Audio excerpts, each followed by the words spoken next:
Blacksmithing is not just about strength, it's about rhythm in our game. That's the core idea behind Cinderling's minigame systems, and what we've been working on for the last 6 months. We're the devs building the indie game The Cinderling, where you run a magical forge and craft items for mythical Nordic spirits. Master beat-driven blacksmithing, build your reputation, level up your forge, and unravel the mystery of the Cinderling curse. Making minigames that don't feel like a chore is one of the hardest parts of game dev, and this is how we made our game loop for the Cinderling. At its heart, our minigame system is a series of rhythm-based challenges tied to the blacksmithing process. Each minigame represents a different stage of crafting: heating, shaping, quenching, engraving. Each one plays differently but shares the same core pillar: match the beat, master the craft. You're not just crafting an item, you have to earn it. Most crafting games make you wait for a progress bar, so we turned heating metal into a rhythm-based test of multitasking. Welcome to the Forge. How are we turning the art of forging into a beat-matching experience? The Cinderling is a game about creation, and we wanted every swing of the hammer to matter. That's why we decided to take a step away from the traditional way of crafting. We needed something tactile, something that will make you feel the heat of the forge and weight of the hammer. Rhythm-based mechanics let us do that. They turned crafting into an engaging audio and rhythm challenge. The first game of the crafting loop is heating the metal. The game represents crackling coals and roaring bellows, and for you, it's a test of multitasking and timing. Follow the main beat by hitting the spacebar in time and get those bellows working.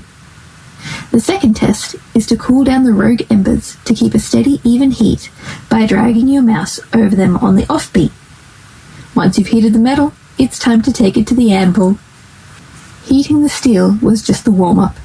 Now you have to hammer it into shape before it cools down. The anvil. Shape the metal to the rhythm. Match your rhythm and match the arrows in time to stay synced with the main beat. Notes appear on the screen and the outline shrinks towards the center, and you press the button before the timer runs out. Simple, yet truly satisfying. Rhythm sync makes it feel like you're truly hammering metal into the shape. We've been working hard on this to make it really immersive and have a juicy game feel, and we're still figuring out how to get it to really pop. After the chaos of the bellows and the timing of the anvil, quenching is one moment of pure sensory satisfaction. The quenching bucket.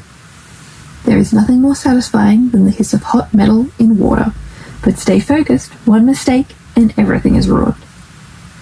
This minigame is split into acts: plunge, soak and release. One input, yet lots of tension. It's not a minigame, it's an experience, a whole rhythm journey that ends with a satisfying hiss. We've faced a lot of challenges while designing these minigames. Making rhythm games isn't as easy as it sounds. Early on, our minigames felt sturdy, static, and didn't match the rhythm. We had to dial back and pivot midway through development. We removed visual noise, focused on tactile feelings of the actions, and simplified mechanics.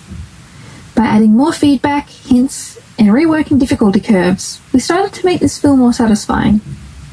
We also wanted to give players a better sense of progression within the minigames, and added combos, error counters, and visual responses. How do you build and balance a game for novice blacksmiths that's easy to pick up and ends with you sweating like a master smith?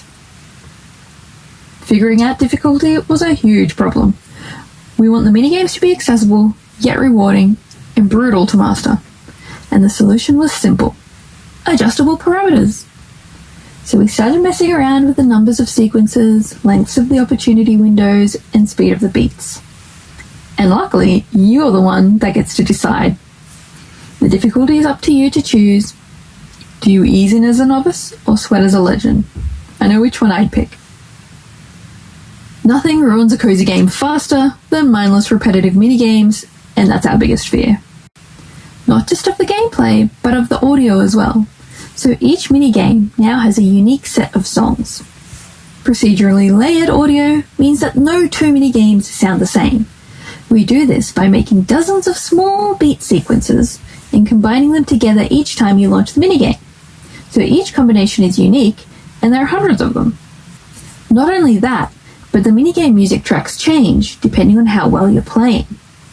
We also used actual hammering sounds laid into the songs, so see if you can recognise them. It is important in a minigame to rapidly prototype, test and verify ideas. Some ideas are too complex and players get overwhelmed before they even understand the basics. We needed to strip down unnecessary difficulty, rebuild from there and check the result.